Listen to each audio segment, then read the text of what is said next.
সবাইকে good morning. কেমন আছেন সবাই? আর একটা নতুন ব্লগে সবাইকে স্বাগত জানাই। আজকের ওয়েদারটা কি সুন্দর, বেশ হালকা হালকা ঠান্ডা আর একদম ঝলমলে রোদ বেরিয়েছে। এই ওয়েদারটাই বেশ ভালো, খুব গরম নয় খুব ঠান্ডা নয়।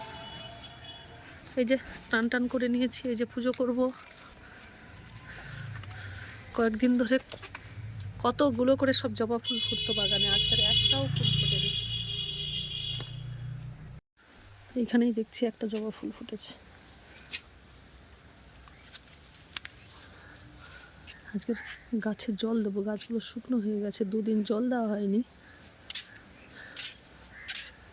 কাগজ ফুলের কালারটা কত সুন্দর।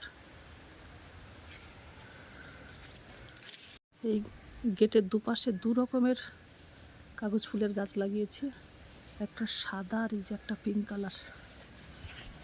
বাইরে গিয়ে দেখাই, প্রচুর ফুল ফুটেছে। এই যে ফুল ফোটা শুরু হয়েছে, এইবারে গরম পড়বে, প্রচুর ফুল ফুটবে। এই যে এক পাশে পিঙ্ক কালার আর এক পাশে সাদা। এই যে ফোটা শুরু হয়েছে, একদম গরমকাল বর্ষাকালের আগে পর্যন্ত ফুল ফুটবে। আম গাছে প্রচুর মুকুলও এসেছে।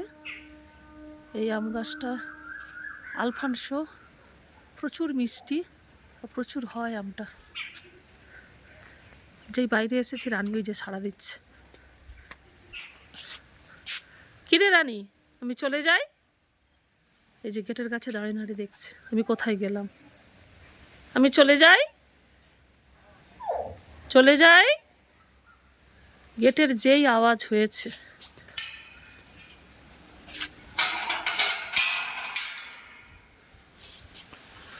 এই একটা আম গাছ, এইটা মল্লিকা,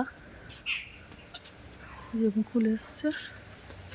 এটাই আলফানসো, বিশাল বড় গাছ। আর ওই পাশে যে আম গাছটা, এটা হিমসাগর। এখান থেকে কয়েকটা কাগজ ফুল তুলে নিয়ে যাই পুজো করার জন্য। আজকের একটাও জবা ফুল ফোটেনি। কি সুন্দর সব পাখির আওয়াজ।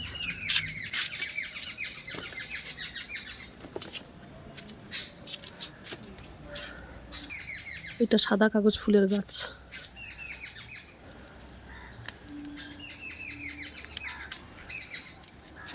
এখানেও অনেক রকমের কাগজ ফুলের গাছ আছে।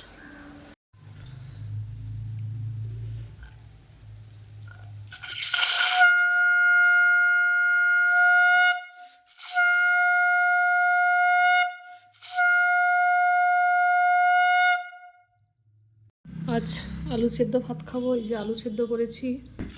আজকের হাজব্যান্ড নেই বাড়িতে, আজকের একা খাবো।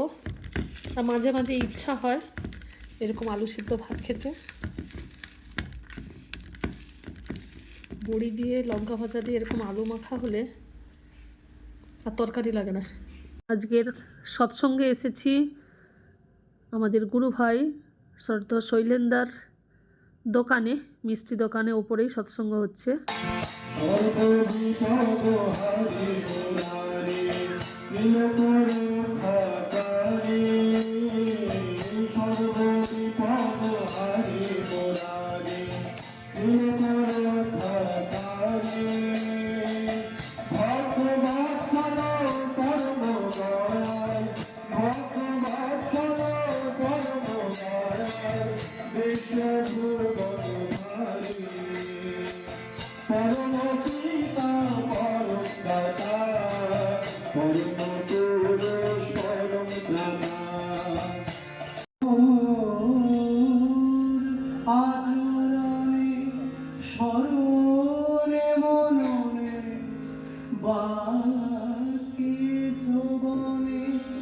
সব কিছু মাঝে জানি মনে মনে, সব কিছু মাঝে জানি মনে মনে রয়েছ হে প্রভু তুমি।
গুরু নাম দিয়ে সুপার তুলিয়া নাথ